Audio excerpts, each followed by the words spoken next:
ఒక మంత్రి కూతురు. ఆ మంత్రి యొక్క కుటుంబ చరిత్రము వారు పొగుడు కొనదగినది. వారు కొన్ని తరముల నుండి కాశ్మీర దేశపు మంత్రులు, గొప్ప యుద్ధ వీరులు.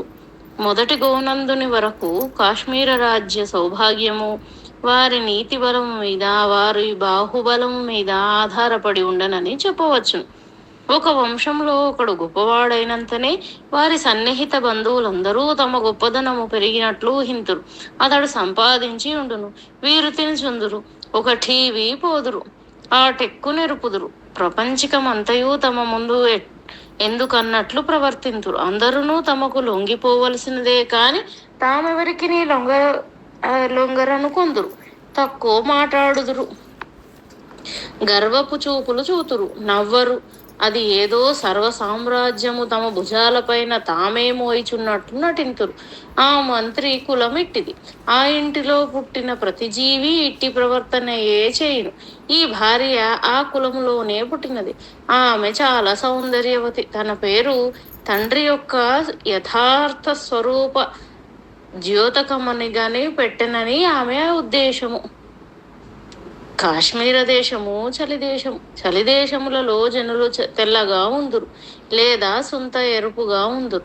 ఉత్తర ధ్రువ ప్రాంతమందలి జనులు మరియు తెల్లగా ఉందురు. పురాణములంది అప్సరసలు తెల్లగా ఉందురని వ్రాయబడను. విష్ణుమూర్తి శ్వేతద్వీపవాసి అని చెప్పుదురు. అందుచేత తెల్లగా ఉన్న మానవులు తాము సౌందర్యవంతులం అనుకొందురు. ఉష్ణాధిక్యము గల మండలములలో ఉదయించిన వారు నల్లగా ఉందురు. ఈ శరీరము యొక్క శ్యామలత్వము, శ్వేతత్వము దేశము యొక్క శీతోష్ణ స్థితి మీద ఆధారపడి ఉన్నది. కానీ కొందరి మొగమున పొద్దుపొడుచుటకు కాదు, కొందరి మొగమున పొద్దుకుంకుటకు కాదు. కానీ ఎర్రని స్త్రీలు, తెల్లని స్త్రీలు తమ శరీర ఛాయయే తమ సౌందర్యమునకు ప్రధాన కారణం అనుకొందురు. నిజానికి సౌందర్యము శరీర ఛాయను ఆశ్రయించి ఉండదు, కనుముక్కు తీరులో ఉండును, శరీరాంగ విన్యాస వైఖరిలో ఉండును.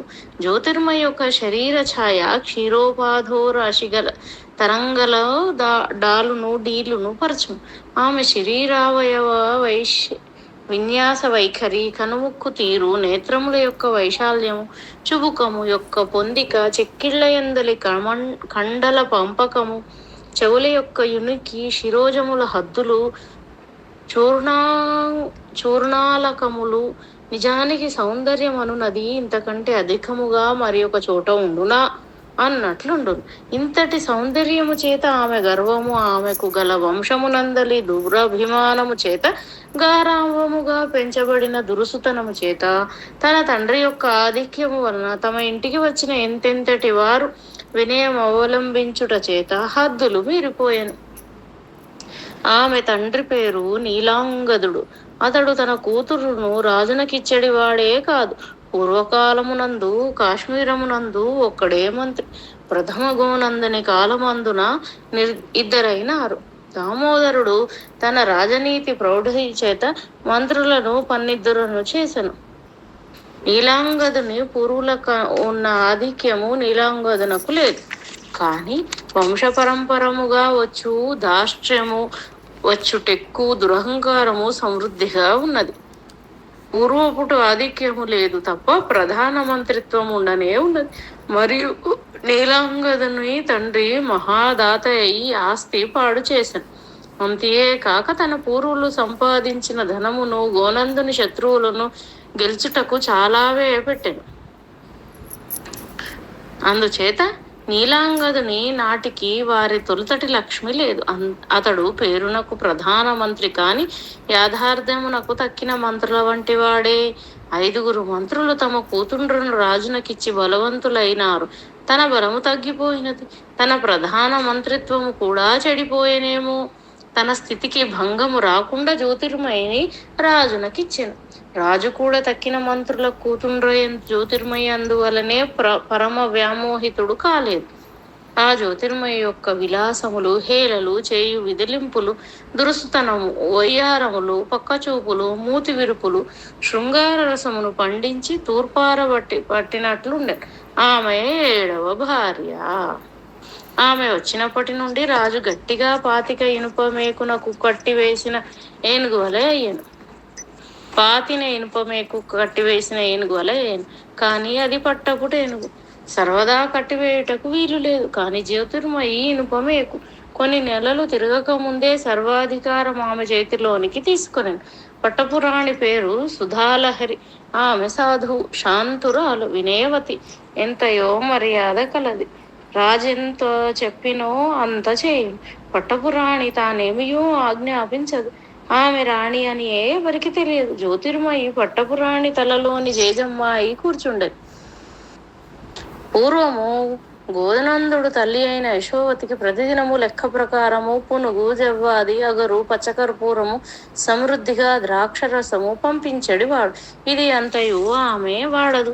ఇవన్నీ ఆమెకు పూజా ద్రవ్యములు. పూజానంతరము ఆమె అవి రాజధాని అందలి ముత్తైదువులకు పిలిచి ఇచ్చేది. జ్యోతిర్మయి ఈ సంభారములను సగానికి సగం తగ్గించనని గోదనందునకు తెలియదు. పట్టపురానికి తెలియను. ఆమె మనసున నొచ్చుకొనెను. ఒకనాడు జపావసానమున తాను ఆమె జపము చేసినంతసేపు పార్శ్వమున వినయముగా నిల్చుండి జపాంతమున అత్తగారి పాదములకు నమస్కరించి ఆమె ఇచ్చిన దేవతా ప్రసాదమైన పునుగు జవ్వాదులు స్వీకరించిన తర్వాత ఆమె ఇట్లనెను. ఓయమ్మా సుధా, నీకు పూర్వము కంటే తక్కువ ఇచ్చుచుంటినని పేర ముత్తైదువులకు కూడా పంచవలేను అనగా సుధాలహరి. మహాదేవి, నేను వీటన్నింటినీ నిలువ చేయుచుంటిని. వారెప్పుడో ఒత్తురు. అప్పటికివన్నీ కలిపి సమృద్ధిగానే ఉండును గదా అనని. ఇద్దరు ఒకరినొకరు చూచుకొనిరి. ఇద్దరి ఊహల వెనుక జ్యోతిర్మయి కలదు. మరి 2 ఏండ్లు గడిచినప్పటికీ వ్యవహారమంతయు తారుమారయ్యను. అప్పటి ద్వాపరయుగము కొన్ని మాసములే మిగిలెను. భారతదేశం అంతయు కలి ప్రవేశించబోచున్నదని చిత్రముగా చెప్పుకొనజొచ్చిరి. కలి ప్రవేశించిన నాడు మహాపురుషుడెవరో మరణించునని కార్తాంతీకులు చెప్పిరి. ఆ వార్త సర్వత్రా వ్యాపించి ఉండెను.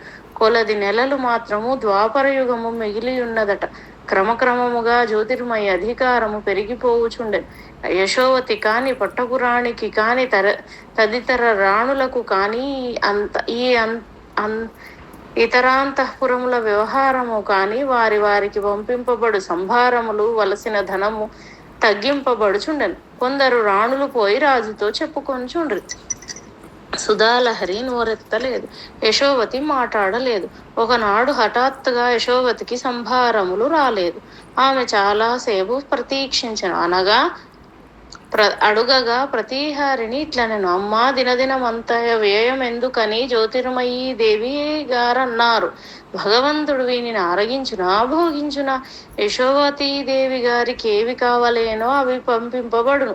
రాజభోగ్య యోగ్య పదార్థములు పంపబడును. ఆమెకు వలసినన్ని పీతాంబరములు పంపబడును. పూజయని పేరు పెట్టి దినమునకు 2000 3000 దినారములు సుగంధ ద్రవ్యములు పాడు చేసుకొందురా అని అన్నారని చెప్పాను.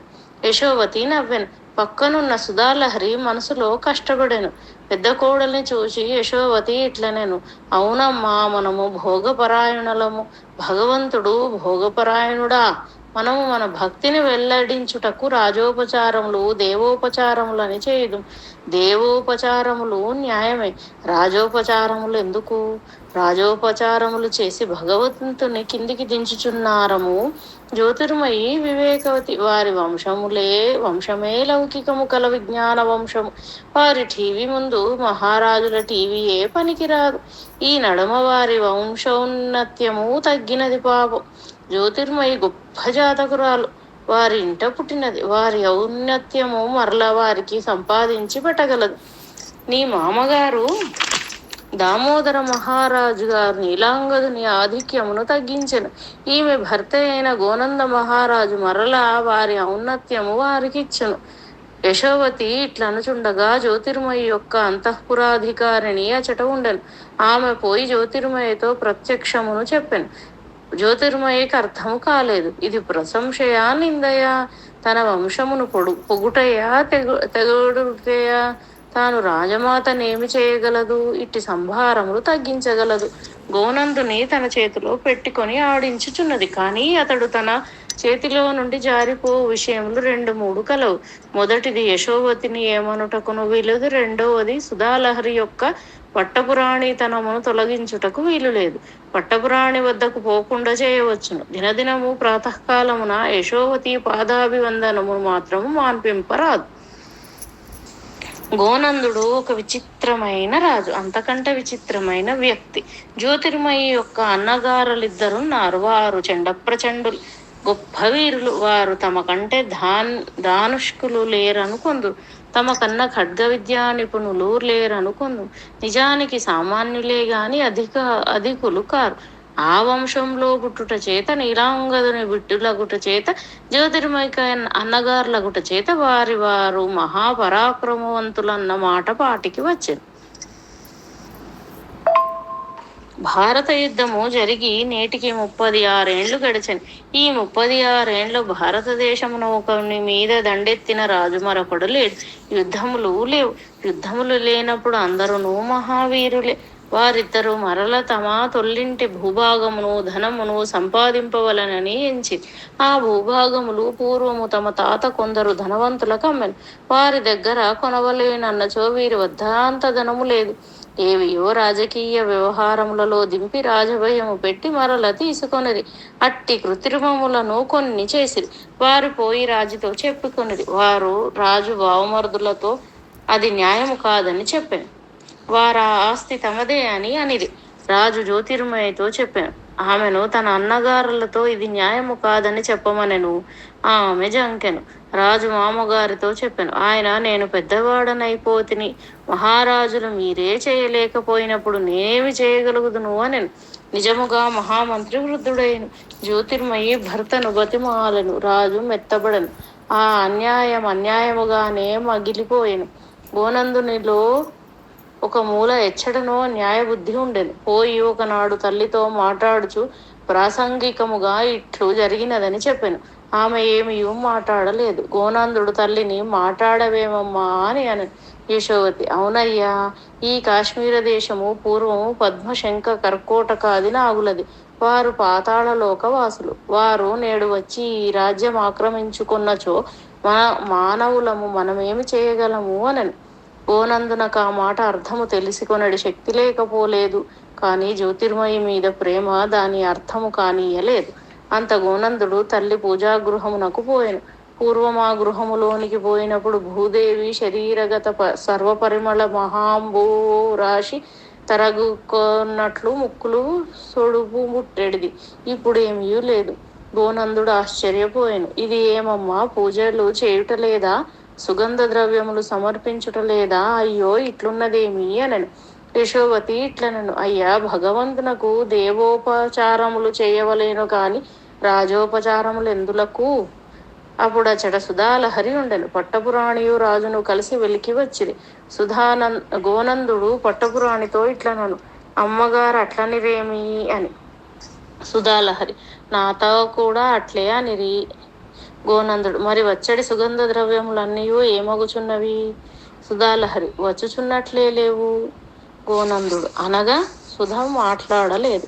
గోనందునకు అర్థము కాలేదు. ఇదంతయు జ్యోతిర్మయి చేయుచున్న వ్యవహారం అన్న సందేహము కలిగిన గోనందునకు దుఃఖము వచ్చెను. అయ్యో, ఈ స్త్రీని ఎందుకు పెండ్లాడితిని? ఈమె సుధాభాండము, నాకు వైయక్తికముగా సుధాభాండము, నా తల్లికిని పట్టపురాణికిని విషభాండముగా పరిణమించుచున్నది. నేను బ్రతికి ఉండగా దీనిని త్యజించలేను. అది నా కామభావ సర్వస్వము. అయినా ఇది ఎట్లు? నా తల్లి 18 ఏండ్లు నన్ను రక్షించినదో, మా రాజ్యమును భద్రముగా నిలబెట్టి నాకు ఇచ్చినదో, ఏ రాజనీతి విశారదత్వము చేత కాశ్మీరము సుభిక్షముగా ఉన్నదో, ఏ తల్లి యొక్క రహో భక్తి కృష్ణుని మా కాశ్మీరము దేశ ప్రసన్నుని చేసినదో, ఆ తల్లి ఈమె ఇట్లు చేయునా? ఈమె అన్నలు రాజ్యమున పూర్వము లేని అధర్మములు చేయుచున్నారు. పూర్వము తమ తాతలమ్మిన పొలములు బహుబలము చేత వశము చేసుకున్నారు. ఇప్పుడు ఏమి కర్తవ్యము? గోనందుడు పొద్దుపోయిన తర్వాత జ్యోతిర్మయి సౌధమునకు పోయెను. ఆమెను చూచినంతనే సర్వ దుఃఖము మాసెను. తల్లికి జరిగిన అన్యాయము విస్మరించెను. బావమరుదులు చేసిన దుండగములుగా కనిపించలేదు. ఆమెకు మహారాజు తన అత్తగారి దర్శనమునకు వెళ్ళనని తెలియను. పట్టపురాణికి చూచి వచ్చనని తెలియను. అతడు వచ్చి తన మీద కోపించునని ప్రతీక్షించెను. అతడు కోపించలేదు సరికదా. ఆమె ముభావముగా ఉండుట చేత, ఆమె కన్నుల యందు ఒక తీవ్రత భాషించుట చేత ఆమెను బతిమాలింపన ఆరంభించను. ఆమె ఇట్లనెను: మహారాజా, నేనెందుకు? మీ అమ్మగారున్నారు, మీ పట్టపురాణి ఉన్నది. ఆమె వద్ద మీ భక్తిని, ఈమె వద్ద మీ కామమును తీర్చుకొనుడు. నేను పోయి మరణింతును. ఈ అంతఃపురమున నాకు స్థానము లేదని నాకు తెలియను. నేనెవతను? మీ ప్రేమ భాజనమైన పట్టపురాణి వద్దకు పొండు. జ్యోతిర్మయి ఇట్టి మాటలు మాట్లాడిన కొలది గోనందుడు తనకు పట్టపురాణి పైన ప్రేమ లేదనియు, తన్ను వదిలి నిమిషము జీవించలేననియు, తన తల్లి తరము అయిపోయిందనియు చెప్పి ఆమెను లాలించి బుజ్జగించి ఆమెను ప్రసన్నురాలను చేసుకుని వరకు తెల్లవారెను. ఆనాడు గోనందుడు మిక్కిలి పొద్దెక్కి లేచెను. ఇప్పటికి అతనికి 38 ఏండ్లు. రాజ్యమునకు వచ్చి 18 ఏండ్లు అయినది. పొద్దుననే లేచి పాదాభివందనము చేయని ఒక దినము లేదు. ఇది ప్రథమ దినము. యశోవతి కొడుకు కొరకు ఎదురు చూచినది. అతడు ఎంతసేపటికి రాలేదు. పెద్ద కోడలు వచ్చినది. యశోవతి: ఏమమ్మా సుధా, నేడు కొడుకు రాలేదు సుధా. రాత్రి పొద్దుపోయి నిద్రపోయి ఉందురు. యశోవతి: పూర్వమెంత పొద్దుపోయి నిద్రపోయినను తెల్లవారకడనే వచ్చేడివాడు కదమ్మా.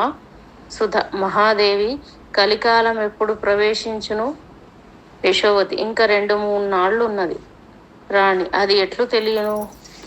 యశోవతి: ఎట్లు తెలియనేమి? జ్యోతిష్కులు గణనము చేసిరి.